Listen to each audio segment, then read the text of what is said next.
मंदिर और मस्जिद दोनों ही खुदा के घर हैं। मेरे हिंदू धर्म ने मुझे बस इतना ही सिखाया है। ये धर्म नहीं बल्कि नफरत की राजनीति है। तुम्हें शैतानी सबक सिखाया गया है। जगन्नाथ आजाद साहब की लिखी ये लाइनें आज उस खबर पर एकदम फिट और एकदम सटीक बैठती हैं, क्योंकि सत्ता के लालचियों ने पूरे मुल्क में 2024 के लोकसभा चुनावों को धर्म और मजहब के नाम पर लड़ने की सोच ली है, जिसका सबूत भी अब पूरे देश के सामने निकल कर आ चुका है। आए दिन मंदिर मस्जिद को लेकर सियासी रोटियां सेकने वाली भारतीय जनता पार्टी की सरकार की सारी कलई खुल गई है। इसी के साथ साथ ही कोर्ट के फैसले ने जो बातें कही है, उसके साथ ही ये बातें अब साफ हो गई है, सच साबित हो रही है। जी हाँ दोस्तों, वो कहते हैं ना, लश्कर भी तुम्हारा है, सरदार भी तुम्हारा है, तुम झूठ को सच लिख दो, अखबार तुम्हारा है। इस दौर के फरियादी जाएं तो कहां जाएं, कानून तुम्हारा है, दरबार तुम्हारा है। कुछ ऐसा ही हो रहा है मोदी योगी राज में, जहां देश में विकास की राजनीति नहीं बल्कि धर्म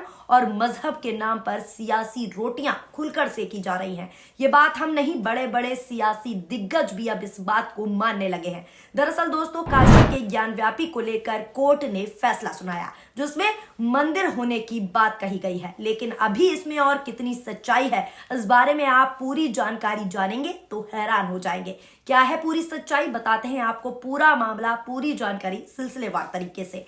नमस्कार, आदाब, सत श्री अकाल, स्वागत है आप सभी का और आप सभी देखना शुरू कर चुके हैं पीआरबी।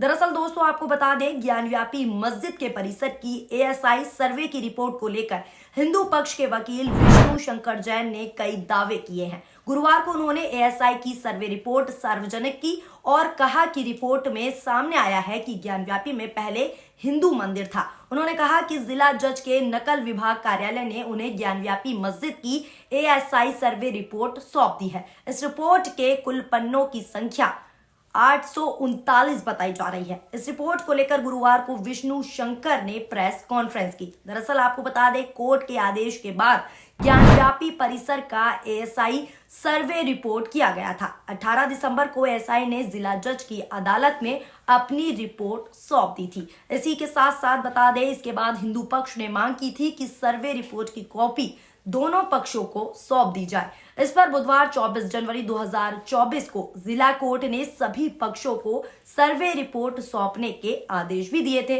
विष्णु शंकर ने बताया कि जेपीआई सर्वे पर एएसआई ने यह भी कहा है कि ये कहा जा सकता है कि यहाँ पर एक बड़ा भव्य हिंदू मंदिर था। अभी के ढांचे के पहले एक बड़ा हिंदू मंदिर वहां पर मौजूद था। एएसआई के मुताबिक आपको बता दें, वर्तमान जो ढांचा है, मौजूदा जो ढांचा है, उसकी पश्चिमी दीवार पहले के बड़े हिंदू मंदिर का हिस्सा है, ये कहा गया है। यहाँ पर एक प्री एग्जिस्टिंग स्ट्रक्चर है, उसी के ऊपर बनाए गए। हिंदू पक्ष ने आगे रिपोर्ट का हवाला देते हुए ये भी कहा कि हिंदू मंदिर के खंभों को थोड़ा बहुत बदलकर नए ढांचे के लिए इस्तेमाल किया गया। पिलर के नक्काशियों को मिटाने की कोशिश की गई। यहाँ पर 32 ऐसे शिलालेख मिले हैं जो पुराने हिंदू मंदिर के हैं। ये सारी रिपोर्ट में बातें कही गई। देवनागरी ग्रंथ, तेलुगु, कन्नड़ के शिलालेख मिले हैं। हिंदू पक्ष वकील ने यह भी कहा कि महामुक्ति मंडल, ये बहुत ही महत्वपूर्ण शब्द है जो इसके शिलालेख में मिला है। सर्वे के दौरान एक पत्थर मिला, शिलालेख मिला, जिसका टूटा हुआ हिस्सा जो है पहले से एएसआई के पास था। ये सारी बातें रिपोर्ट में कही गई। पहले के मंदिर के पिलर को दोबारा से इस्तेमाल किया गया है। तहखाने में हिंदू देवी देवताओं की मूर्तियां मिली हैं, जिन्हें तहखाने के नीचे मिट्टी से दबा हुआ देखा गया था। ये सर्वे में सामने आया है। पश्चिमी दीवार हिंदू मंदिर का ही हिस्सा है, ये पूरी तरीके से स्पष्ट है। 17वीं शताब्दी में हिंदू मंदिर को तोड़ा गया और इसके विध्वंस किए हुए मलबे से ही वर्तमान यानी मौजूदा ढांचे को बनाया गया है। मंदिर के पिलर्स को रेस्क्यू किया गया है। इसी के साथ साथ ही इस मामले पर दोस्तों आपको बता दें, ओवैसी ने भी बड़ी बातें बोल दी है। रिपोर्ट्स के मुताबिक आपको बता देते हैं, एएसआई रिपोर्ट के एक हिस्से में ये कहा गया है कि वैज्ञानिक अध्ययन सर्वेक्षण यानी सर्वे के आधार पर वास्तुशिल्प अवशेषों, उजागर विशेषताओं और कलाकृतियों, शिलालेखों, कला और मूर्तियों का अध्ययन किया गया।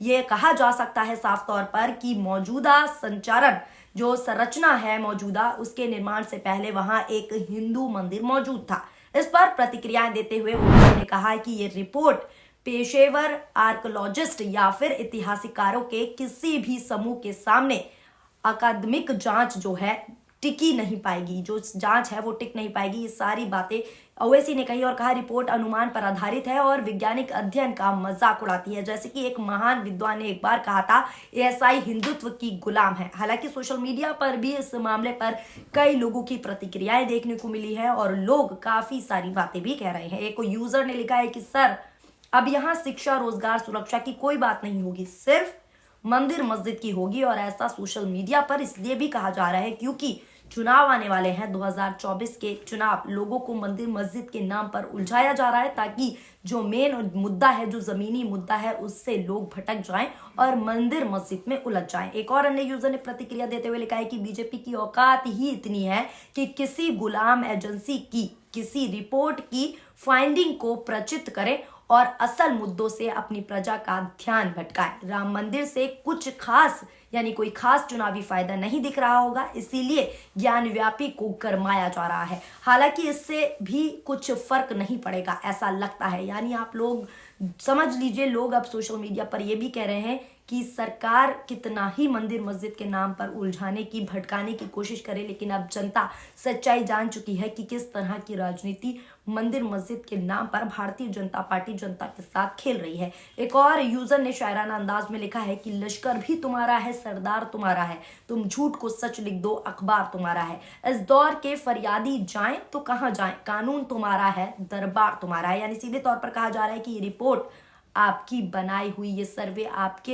इशारों के अनुसार हुआ है। एक और अन्य यूजर ने लिखा है कि सरकार तुम्हारी, एएसआई तुम्हारा, मीडिया तुम्हारा, यहां तक कि पुलिस तुम्हारी, वकील तुम्हारा, जज तुम्हारा, तो फिर फैसला भी तुम्हारा ही होगा। यानी सीधे तौर पर कहा जा रहा है कि ये आपका ही फैसला है, यानी सब कुछ तुम्हारे हाथ में ही है, तुम झूठ को भी सच दिखा रहे हो। ऐसी प्रतिक्रियाएं अब चारों ओर सोशल मीडिया पर चलती हुई नजर आ रही हैं और लोगों का यही कहना है कि सब कुछ इनके अंडर में, इनकी कठपुतली बनकर काम कर रहा है। तो ये सर्वे भी इनके ही अनुसार हुआ है। चुनाव आने वाले हैं तो चुनावों को देखते हुए ये सर्वे कराया जा रहा है और इस सर्वे में जो निकल कर सामने आया है वो भी इनके मुताबिक ही कराया गया है ताकि इनको चुनावी फायदा मिल सके और ये चुनावी ढिंडोरा इस मुद्दे का पीट सके। एक और अन्य यूजर ने लिखा है कि चुनाव आने वाले हैं, अब एएसआई सारे सर्वे एजेंसी बहुत मेहनत करेंगी, यानी सारी सर्वे एजेंसी जो है बहुत मेहनत करेंगी। ईडी, सीबीआई, कुछ दलाल, पत्तल चाट सब मिलकर हिंदू मुस्लिम करेंगे, माहौल बनाने में लगेंगे, लेकिन सत्ता में